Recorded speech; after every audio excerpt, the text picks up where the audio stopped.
Tadi seperti yang saya sampaikan ada soal Times New Roman, sampai bentuk wajah pun itu jadi soal. Apa ini struktur wajah, struktur gigi, apakah ini layak jadi pembuktian menurut Layak, Hamid? menurut saya layak. Kenapa Layak. bisa?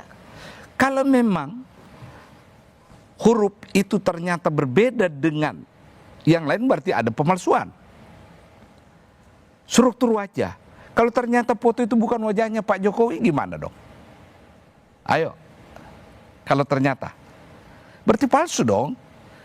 Jadi memang kelihatan sepele, remeh-temeh, tapi sangat fundamental menentukan ya apa benar itu palsu atau salah. Tapi tampaknya Pak Jokowi juga pede. Orang dilaporkannya juga Undang-Undang ITE. Artinya sudah menyasar poin-poin itu juga pasti, Ya. Prof. Hamid. Ya biarkanlah kita masuk ke ranah hukum. Bagus, supaya kita lihat hasilnya apa. Nah, bicara soal kepercayaan diri dari terlapor, kita dengarkan dulu pernyataan Roy Suryo berikut ini. Ya, kalaupun nanti ada ijazah yang kemudian dalam tanda kutip itu bisa dibuktikan, ya dan ternyata ijazah itu mungkin dibuat dengan sangat rapi, kita sangat mempertanyakan kenapa bisa UGM mengeluarkan ijazah dengan skripsi yang abal-abal semacam itu. Jadi skripsinya saya katakan abal-abal, ya. Saya Dr. Rismond sudah memeriksa sendiri, bahkan sudah kita lakukan uji fisik dan uji forensik terhadap skripsinya, gitu. Dan jelas sekali bahwa skripsinya itu banyak sekali kesalahan, banyak sekali keganjilan, termasuk tidak ada lembar pengasahan, nama dosen pembimbing yang salah, ya, kemudian ada ketikan Times New Roman, bahkan berbagai hal lain.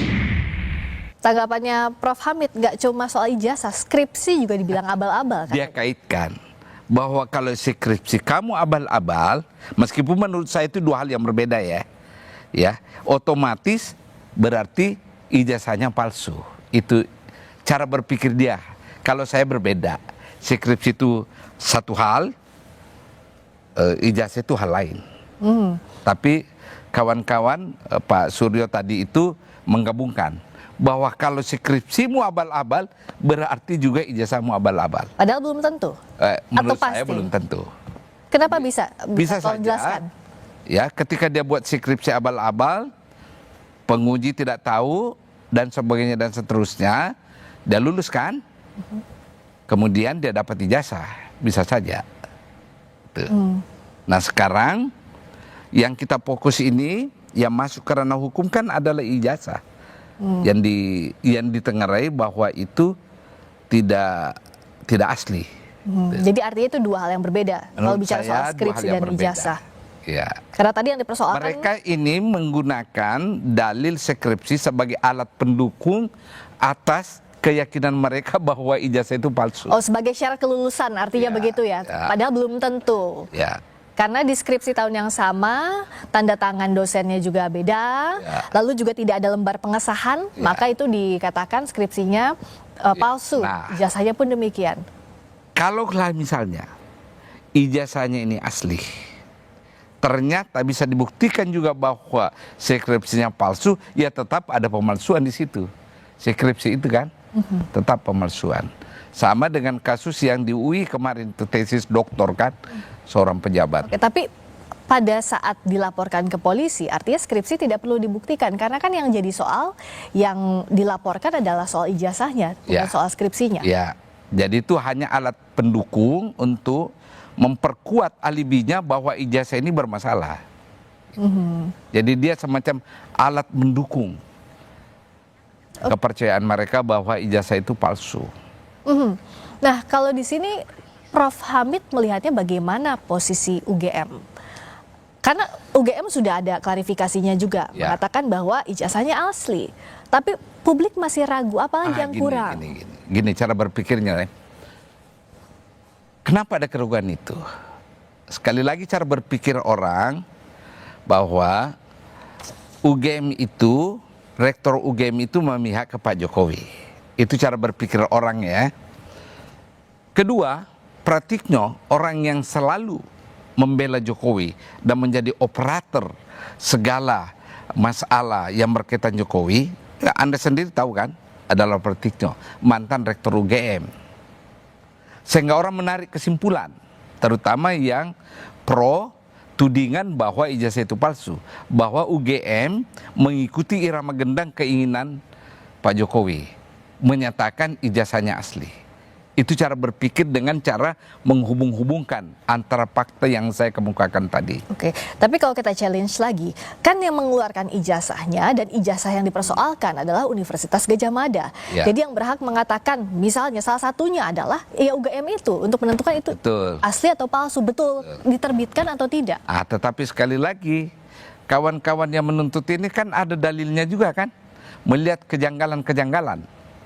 Nah, kejanggalan-kejanggalan itu yang mereka anggap ada sesuatu permainan.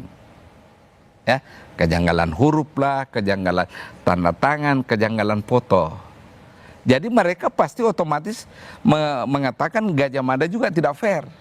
Itu cara berpikir mereka ini. Oke, saya tantang balik lagi. Tapi kan kalau UGM mempertaruhkan kredibilitasnya untuk bilang itu asli, padahal misalnya tidak, kan rugi di UGM juga dan itu akan mempertaruhkan nama baik kampus Ya, ternama. Persis. Itu yang kita sesali kalau memang ternyata ada rekayasa membenarkan yang tidak benar. Tapi kalau tidak, tapi kalau tidak kan Kalau tidak, apa boleh buat? Sudah terlanjur. UGM harus membuktikan bahwa memang UGM benar. Ya, dan sekarang satu-satunya jalan adalah di ranah hukum. ranah hukum. Kan, supaya segala gosip, segala fitnah yang berkecambah yang menindih Pak Jokowi dan UGM bisa clear. Tak apa-apa, masuk ranah hukum saja. Oke. Saya salut bahwa Pak Jokowi mau membawa kasus ini ke ranah hukum. Dengan catatan ya, lembaga negara yang bernama polisi fair. Gitu. Kalau gitu soal struktur gigi, struktur wajah, foto yang dianggap palsu, itu bagaimana pembuktiannya nanti di pengadilan? Kenapa? Gimana untuk mendudukan itu sebagai alat bukti, posisinya seperti apa, Prof? Ya, Hal-hal gampang detail sekali, itu. gampang sekali. Uji dengan lab forensik. Bukan hanya di polisi ya, cari pembanding. Di mana misalnya? Ya, pasti ada lah ahlinya itu kan, ahli forensiknya ada. Bawa ke pengadilan. Biar hakim yang mengujinya tentang kepalsuan atau tidak. Karena ini kan adalah masalah pidana. Ya toh? Jadi biarlah hakim yang memprosesnya kelak. Ini kalau Prof baca sebenarnya kemana sih arahnya? Apakah ia di awal ngegas ke polisi atau harus dibawa ke pengadilan? Memang ujungnya ingin dibuktikan di sana. Ya, kalau ingin pembuktian yang benar bawa ke pengadilan. Bawa ke pengadilan. Dan ini bisa Ya. sampai P21 sampai masuk ke pengadilan. Polisi yang menentukan. Kah? Kalau polisi mengatakan ini cukup bukti untuk kita naikkan, kejaksaan dituntut, kejaksaan teruskan, ya bisa dong. Kenapa enggak? Itu kan hak warga negara. Pak Jokowi punya hak membela diri. Ya kan? Gadjah Mada juga punya hak. Tapi tidak berarti bahwa warga negara yang menuntut ini kita nafikan suaranya. Ya. Kita tidak jadikan suara mereka sebagai unheard voices. Ini negara demokratis. Kalau Prof melihat apakah masih ada jalan lain selain dibawa ke pengadilan? Kalau saya demi kebaikan, bawa aja ke pengadilan. Kenapa lebih baik pengadilan bukan mediasi Supaya misalnya? terbukti siapa yang salah. Supaya terbukti siapa yang salah. Tapi kalau dibawa ke pengadilan, lalu ternyata terbukti bahwa terlapor ini bersalah, Ya. apakah mereka artinya akan masuk penjara otomatis? Loh. Tapi jawabnya nanti Prof. Usai jeda. Di Rosi kami kembali soal pelaporan Jokowi atas tuduhan ijazah palsu membuat publik bertanya-tanya. Kemana ujungnya dan apakah hukum bisa berjalan objektif? Sesaat lagi di Rosi.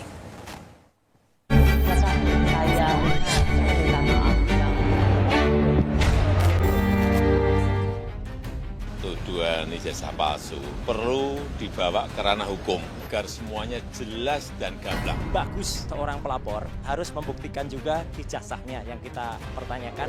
Joko Widodo tercatat di Universitas Gadjah Mada dan Joko Widodo itu lulus. Selengkapnya dalam Rosi, ijazah Jokowi dipersoalkan lagi. Kamis 1 Mei pukul 8:30 malam di Kompas TV. tuduhan ijazah palsu perlu dibawa ke ranah hukum agar semuanya jelas dan gamblang. Bagus seorang pelapor harus membuktikan juga ijazahnya yang kita pertanyakan. Joko Widodo tercatat di Universitas Gadjah Mada dan Joko Widodo itu lulus. Selengkapnya dalam Rosi, ijazah Jokowi dipersoalkan lagi. Kamis 1 Mei pukul 8:30 malam di Kompas TV. Tuduhan ijazah palsu perlu dibawa ke ranah hukum agar semuanya jelas dan gamblang. Bagus seorang pelapor harus membuktikan juga ijazahnya yang kita pertanyakan. Joko Widodo tercatat di Universitas Gadjah Mada dan Joko Widodo itu lulus. Selengkapnya dalam Rosi, ijazah Jokowi dipersoalkan lagi. Kamis 1 Mei pukul 8:30 malam di Kompas TV. Tuduhan ijazah palsu perlu dibawa ke ranah hukum agar semuanya jelas dan gamblang. Bagus seorang pelapor harus membuktikan juga ijazahnya yang kita pertanyakan. Joko Widodo tercatat di Universitas Gadjah Mada dan Joko Widodo itu lulus. Selengkapnya dalam Rosi, ijazah Jokowi dipersoalkan lagi. Kamis 1 Mei pukul 8:30 malam di Kompas TV. Tuduhan ijazah palsu perlu dibawa ke ranah hukum agar semuanya jelas dan gamblang. Bagus seorang pelapor harus membuktikan juga ijazahnya yang kita pertanyakan. Joko Widodo tercatat di Universitas Gadjah Mada dan Joko Widodo itu lulus. Selengkapnya dalam Rosi, ijazah Jokowi dipersoalkan lagi. Kamis 1 Mei pukul 8:30 malam di Kompas TV. Tuduhan ijazah palsu perlu dibawa ke ranah hukum agar semuanya jelas dan gamblang. Bagus seorang pelapor harus membuktikan juga ijazahnya yang kita pertanyakan. Joko Widodo tercatat di Universitas Gadjah Mada dan Joko Widodo itu lulus. Selengkapnya dalam Rosi, ijazah Jokowi dipersoalkan lagi. Kamis 1 Mei pukul 8:30 malam di Kompas TV. Tuduhan ijazah palsu perlu dibawa ke ranah hukum agar semuanya jelas dan gamblang. Bagus seorang pelapor harus membuktikan juga ijazahnya yang kita pertanyakan. Joko Widodo tercatat di Universitas Gadjah Mada dan Joko Widodo itu lulus. Selengkapnya dalam Rosi, ijazah Jokowi dipersoalkan lagi. Kamis 1 Mei pukul 8:30 malam di Kompas TV. Tuduhan ijazah palsu perlu dibawa ke ranah hukum agar semuanya jelas dan gamblang. Bagus seorang pelapor harus membuktikan juga ijazahnya yang kita pertanyakan. Joko Widodo tercatat di Universitas Gadjah Mada dan Joko Widodo itu lulus. Selengkapnya dalam Rosi, ijazah Jokowi dipersoalkan lagi. Kamis 1 Mei pukul 8:30 malam di Kompas TV. Tuduhan ijazah palsu perlu dibawa ke ranah hukum agar semuanya jelas dan gamblang. Bagus seorang pelapor harus membuktikan juga ijazahnya yang kita pertanyakan. Joko Widodo tercatat di Universitas Gadjah Mada dan Joko Widodo itu lulus. Selengkapnya dalam Rosi, ijazah Jokowi dipersoalkan lagi. Kamis 1 Mei pukul 8:30 malam di Kompas TV. Tuduhan ijazah palsu perlu dibawa ke ranah hukum agar semuanya jelas dan gamblang. Bagus seorang pelapor harus membuktikan juga ijazahnya yang kita pertanyakan. Joko Widodo tercatat.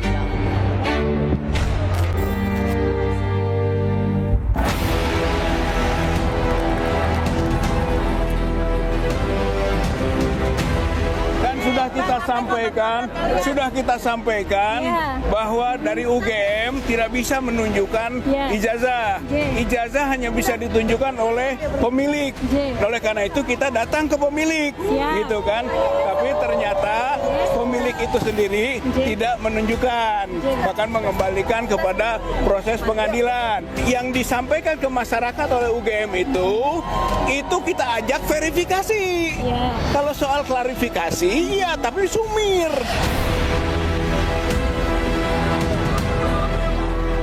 penjelasan paling sederhana adalah ya kalau skripsi palsu maka tanpa kita lihat pun ijazah pasti palsu. Oke, kenapa saya katakan skripsi palsu? Karena memang teknologi yang digunakan pada lembar pengesahan skripsi dari Pak Joko Widodo itu belum lahir saat itu. Catatan evolusi teknologi komputer itu exact, tidak bisa dimanipulasi. Pak Jokowi belum pernah memberikan foto maupun kopi dari ijazahnya ke siapapun untuk disebarluaskan.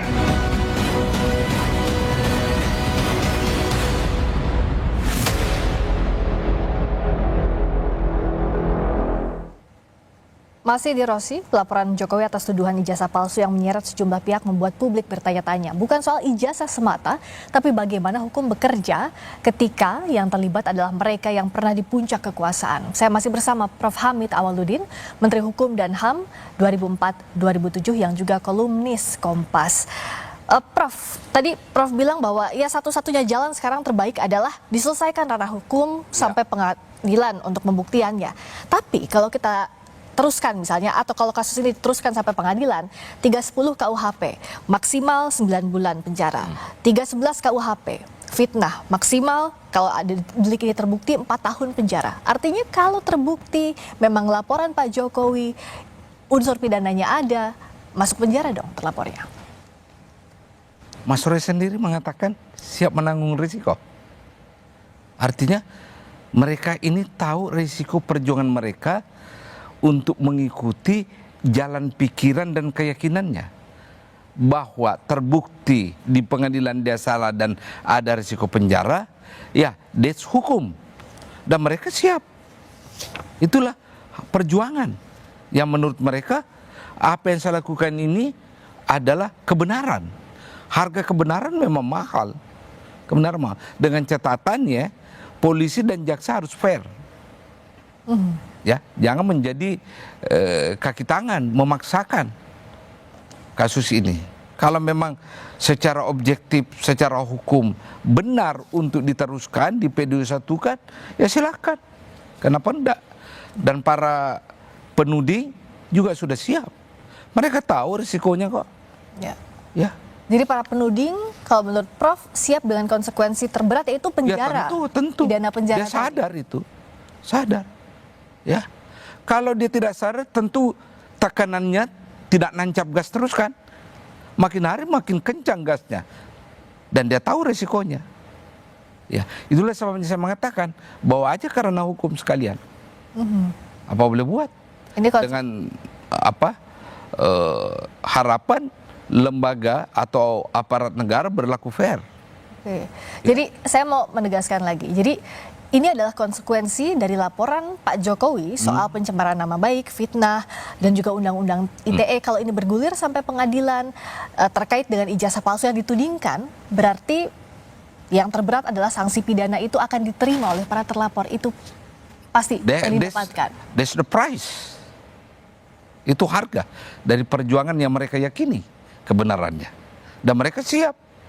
Mereka akan katakan, kami siap mengambil risiko apapun yang terjadi. Ya. Karena yang dipilih jalannya adalah rule of law. Rule of law. Seperti itulah. Nah, tapi yang menarik juga, Abraham Samad ini posisinya Ketua KPK periode 2011-2015 memang bukan termasuk dari terlapor, tapi mendukung para pihak terlapor. Kita dengarkan dulu pernyataannya. Menurut saya menghimbau teman saya Pak Jokowi ya supaya mungkin lebih elok, lebih arif, memberi contoh kepada masyarakat supaya tidak melanjutkan laporannya. Supaya orang tetap bangga terhadap sikap Pak Jokowi. Karena apa?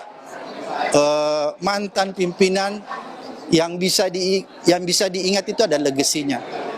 Kalau Pak Jokowi membuat atau meninggalkan legasi yang bagus, maka diingat. Tapi kalau Pak Jokowi meninggalkan legasi yang tidak elok, yang memalukan, maka orang tidak akan pernah mengingatnya. Tapi Pak Jokowi punya pilihan untuk menarik atau mencabut laporan atau tidak? Tarik. Meskipun punya punya pilihan karena itu delik aduan. Ya, karena itu saya yakin bahwa teruskan aja. Kalau memang tidak bisa ditarik, pilihannya apa? Terus atau narik kan? Tapi bisa harusnya kan ditarik kalau mau. Kan dia pelapor, dia bisa tarik. Kalau mau bisa tarik. Kalau dia mau, tapi menurut saya dia tidak akan tarik karena dia sudah merasa bahwa apa yang dia punya adalah benar, meskipun orang tetap mencurigai bahwa kebenaran yang dia yakini itu tetap tidak benar. Mengapa baru sekarang tunjukkan ijazah asli itu? Kenapa baru sekarang? Kenapa nggak dari awal-awal? Kan ini kan semakin hari makin terpojok kan beliau. Nah, kenapa baru sekarang ditunjukkan? Jadi keraguan orang tentang kebenaran yang dimiliki Pak Jokowi tetap ada. Oleh karena itu untuk mengklirkan semua, oke, kalau Anda tidak tarik teruskan aja supaya kita lihat pengadilan gimana. Karena sekalian sudah ya, masuk. memang ada harganya kalau pengadilan memutuskan bahwa kebenaran berada di Pak Jokowi, ya tergantung putusan hakim. Saya mau tanya juga Prof, sebagai akademisi, ada yang berpendapat bahwa soal ijazah ini harusnya diselesaikan secara ilmiah, akademik, bukan dibawa ke ranah hukum. Prof, seperti setuju? apa misalnya secara ilmiah? Diadu, tunjukkan saja datanya. Tapi kan Jokowi tidak mau menempuh cara itu kan. Dia langsung bawa ke ranah hukum. Ya, karena dia sudah terlanjur bawa, ya go all the way. Karena ini soal gengsi dia. Tapi bisakah dikatakan ini kriminalisasi? Karena dari banyak juga yang dukung pihak terlapor bilang bahwa ada potensi kriminalisasi. Bisa saja ada anggapan seperti itu. Bisa saja ada anggapan. Karena cara berpikir orang bahwa polisi berada di bawah genggaman Pak Jokowi. Itu tidak bisa dipisahkan itu. Rentetan kejadian ini. Tidak bisa. Jadi tetap orang mengatakan bahwa unsur kriminalisasi ada. Tapi kalau Prof melihatnya langkah Pak Jokowi ini ada langkah menuju atau ingin menuju ke kriminalisasi atau langkah warga negara memperjuangkan haknya? Saya kira kriminalisasi. Kenapa? Ya, karena sekali lagi, kenapa baru sekarang mau bersedia tunjukkan ijazahnya yang asli? Kenapa baru sekarang? Kenapa nggak dari awal? Kenapa nggak? Ketika munculnya ini kan dia berhenti jadi presiden Oktober kan? Kalau alasannya bahwa saya ketika itu presiden, ini nanti orang menganggap saya dikte polisi, jaksa. Ini kan Oktober. Sekarang bulan 4, sudah 6 bulan kan. Kalau memang mau menyelesaikan secara bermartabat. Jadi apa yang dilakukan Pak Jokowi ke ranah hukum ini adalah langkah panik untuk membela diri sebenarnya. Tapi langkah panik. Langkah panik kenapa bisa? Ya langkah panik, dia terpojok kan dengan argumen-argumen yang ada. Yang makin hari kan makin muncul argumen ini. Ya. Dari para penuding. Mulai tahunnya lah. Kemudian sekarang diseret lagi ke belakang. Soal skripsi kan. Yang dulunya hanya ijazah sekarang diseret dikaitkan dengan skripsi. Jadi langkah panik yang dilakukan. Tapi kalau Pak Jokowi punya buktinya dan bisa membuktikan ini adalah benar, Pak Jokowi bisa disorot publik bahwa selama ini Pak Jokowi yang jadi sasaran fitnah, target fitnah. Justru jadi pahlawan. Itulah yang saya katakan dari awal. Kenapa dia, kalau memang dia punya asli, kenapa dia tidak kemukakan dari awal, tunjukkan dari awal? Karena dia jadikan ini game, playing victim, seolah-olah dijolimi.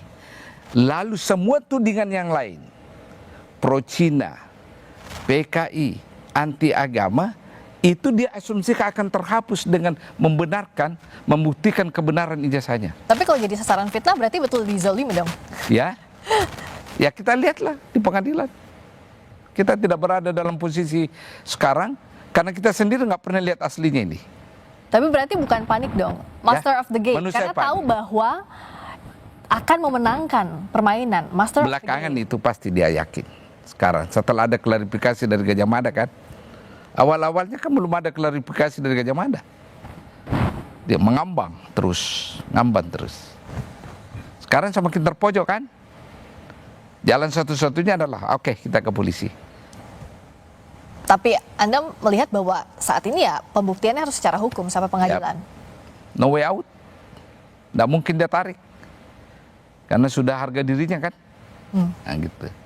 Dan teman-teman kita sebagai warga negara ya yang menggunakan haknya untuk ragu, itu juga sudah siap menanggung resikonya. Saya tidak yakin Jokowi mau tarik kasusnya ini. Enggak. He will fight all the way. There is no way back? Tidak ada jalan mundur? I don't think so. Saya tidak yakin. Karena dia sendiri yang datang kan, bukan melalui pengacara. Tidak ada jalan mundur? Kami kembali sesaat lagi.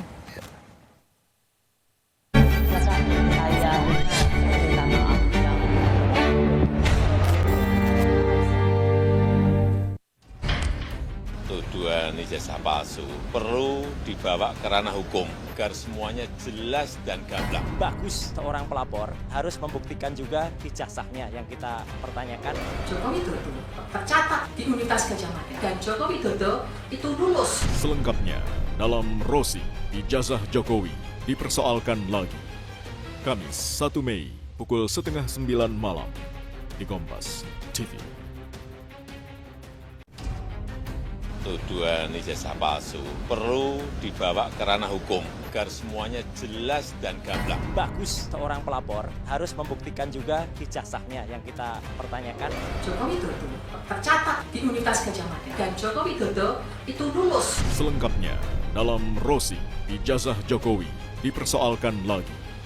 Kamis 1 Mei pukul 8:30 malam di Kompas TV. Tuduhan ijazah palsu perlu dibawa ke ranah hukum agar semuanya jelas dan gamblang. Bagus seorang pelapor harus membuktikan juga ijazahnya yang kita pertanyakan. Joko Widodo tercatat di Universitas Gadjah Mada dan Joko Widodo itu lulus. Selengkapnya dalam Rosi, ijazah Jokowi dipersoalkan lagi. Kamis 1 Mei pukul 8:30 malam di Kompas TV. Tuduhan ijazah palsu perlu dibawa ke ranah hukum agar semuanya jelas dan gamblang. Bagus seorang pelapor harus membuktikan juga ijazahnya yang kita pertanyakan. Joko Widodo tercatat di Universitas Gadjah Mada dan Joko Widodo itu lulus. Selengkapnya dalam Rosi, ijazah Jokowi dipersoalkan lagi. Kamis 1 Mei pukul 8:30 malam di Kompas TV. Tuduhan ijazah palsu perlu dibawa ke ranah hukum agar semuanya jelas dan gamblang. Bagus seorang pelapor harus membuktikan juga ijazahnya yang kita pertanyakan. Joko Widodo tercatat di Universitas Gadjah Mada dan Joko Widodo itu lulus. Selengkapnya dalam Rosi, ijazah Jokowi dipersoalkan lagi. Kamis 1 Mei pukul 8:30 malam di Kompas TV. Tuduhan ijazah palsu perlu dibawa ke ranah hukum agar semuanya jelas dan gamblang. Bagus seorang pelapor harus membuktikan juga ijazahnya yang kita pertanyakan. Joko Widodo tercatat di Universitas Gadjah Mada dan Joko Widodo itu lulus. Selengkapnya dalam Rosi, ijazah Jokowi dipersoalkan lagi.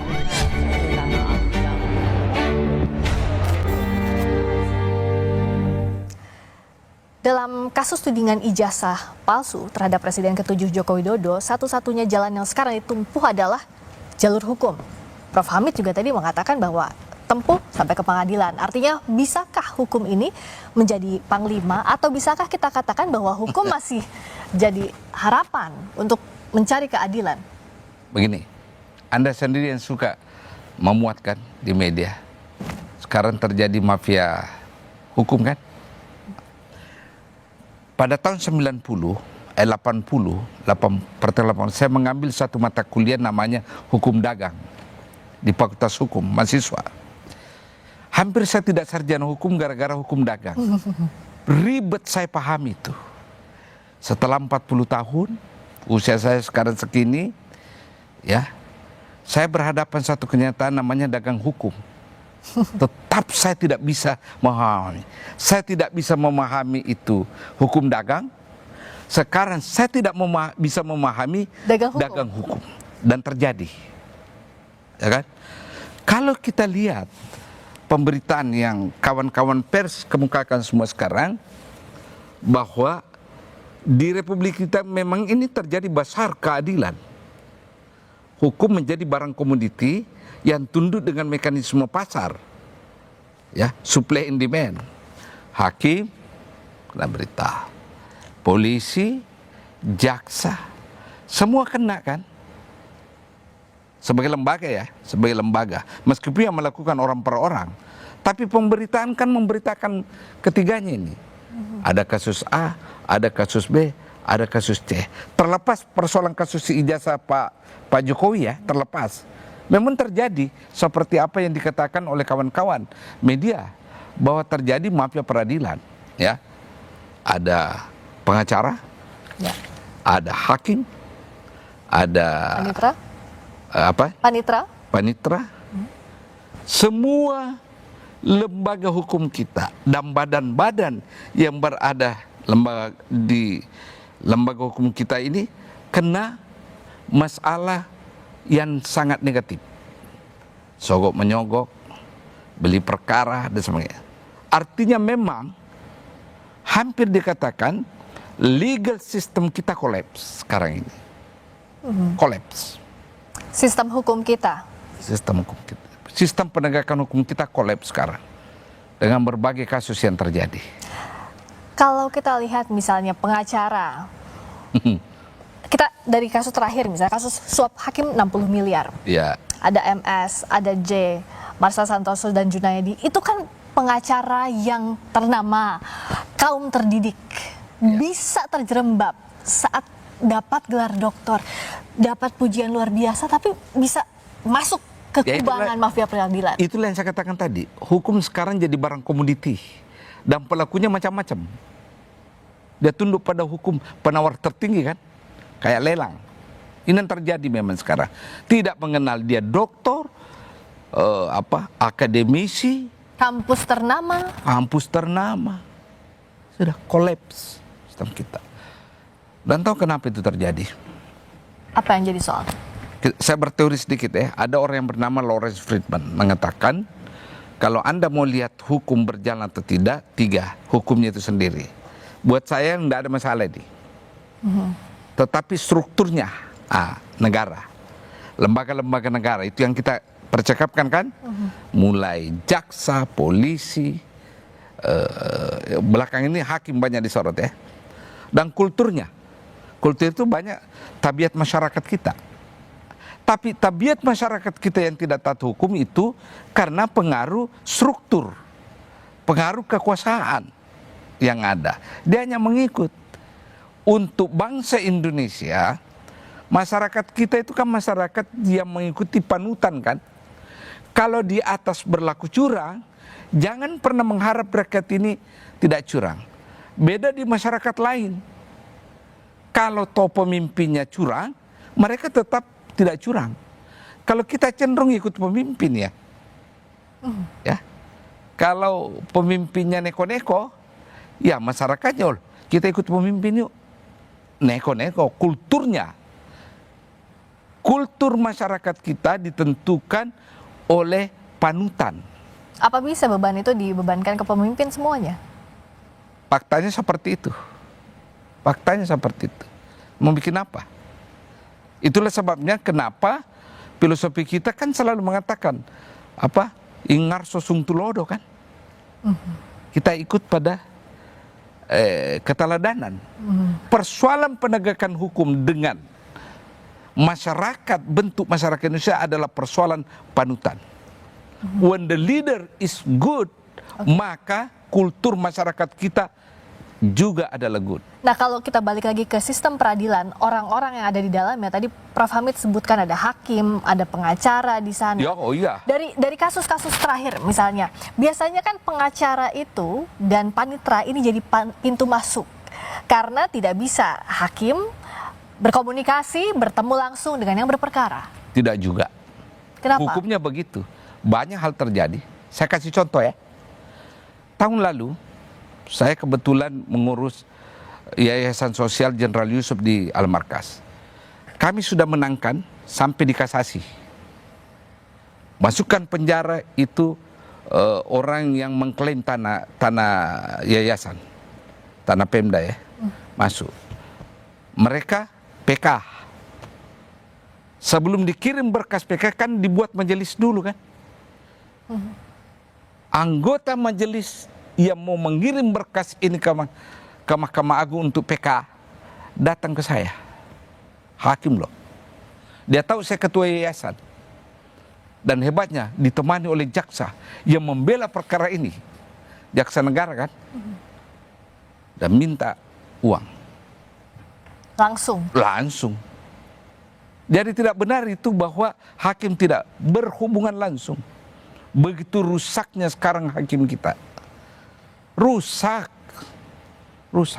Capek-capek kuliah 4 tahun, saya sedih loh kalau bicara soal mafia peradilan ini, Prof. Hamid.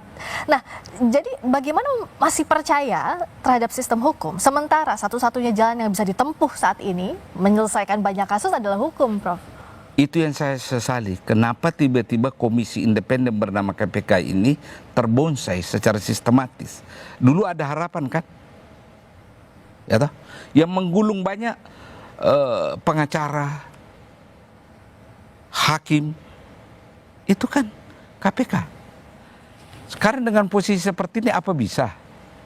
Ya, kalau Anda tanya saya, jujur, kalau saya Presiden Pak Prabowo, kesempatan sekarang menjadi pemimpin, menghentikan semua ini.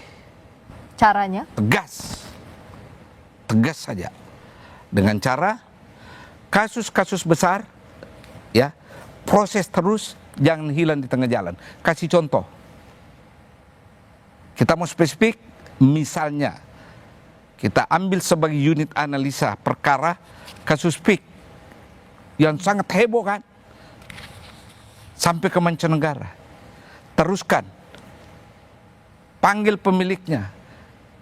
Jangan hanya receh-receh manajemen dipanggil, pemilik, supaya orang tahu. Oh, memang serius Presiden Republik Indonesia ini. Tidak tebang pilih. Tidak tebang pilih. Hanya itu caranya sekarang. Oke. Ya, untuk melawan sistem yang sudah terbentuk sedemikian rupa yang korup ini, Presiden ambil alih komando sekarang. Tunjukkan. Untuk membuktikan bukan rule by law, tapi rule of law. Rule of law. Saya mau kasus ini terus. Jangan tiba-tiba hilang. Begitu juga kasus-kasus lain. Sehingga hakim tahu bahwa Presiden Republik Indonesia, pemimpin tertinggi kita ini tidak main-main. Ya. Kalau tanpa dengan itu, sudah. Ini sudah jadi sistem kebobrokan hukum kita ini. Jangan sampai eksekusi hukum kita. Oke. Law enforcement kita sudah bobrok sekali. Ya. Penegakan hukum tidak boleh The tebang pilih. President must be determined untuk eksekusi. Dengan kasus-kasus, mulai kasus besar. Go all the way down until the end. Jangan tiba-tiba hilang. Karena begitu hilang, semua akan mengatakan, ah, gampang. Kita tidak diapa-apakan kok. Mulai pengacara, aparat birokrasi, hakim, dan sebagainya dan seterusnya. Karena begini ya, Friska, ya. Jaksa berbuat A karena dia bilang, ah, polisi kan sebagai penyidik juga begitu. Oke.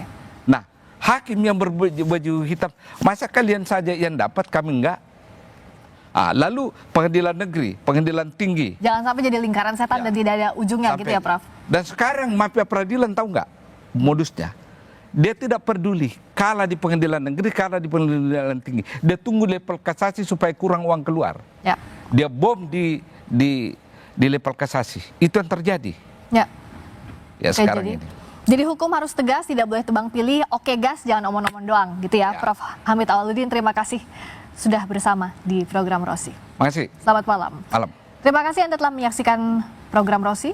Saya Friska Clarissa, kita jumpa lagi Kamis depan. Tetaplah di Kompas TV, independen terpercaya. Selamat malam, sampai jumpa.